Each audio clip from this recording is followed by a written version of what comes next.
بسم اللہ الرحمن الرحیم۔ معزز ناظرین، السلام علیکم ورحمۃ اللہ وبرکاتہ۔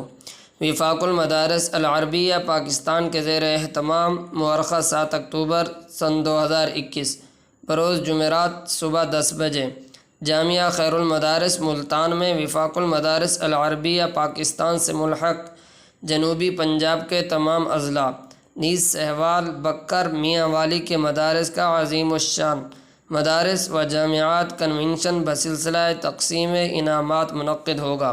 کنونشن سے مشائخ عظام، جید علماء کرام، وفاق المدارس العربیہ پاکستان کے قائدین، بالخصوص شیخ الاسلام مولانا مفتی تقی عثمانی صدر وفاق المدارس العربیہ پاکستان اور ناظم اعلیٰ وفاق المدارس شیخ الحدیث مولانا محمد حنیف جلندری خطاب فرمائیں گے۔ پروگرام نماز ظہر تک جاری رہے گا۔ اس موقع پر امتحان وفاق المدارس العربیہ پاکستان 1441-42 ہجری میں ملکی اور صوبائی سطح پر پوزیشن لینے والے طلباء و طالبات کے لواحقین میں انعامات تقسیم کیے جائیں گے۔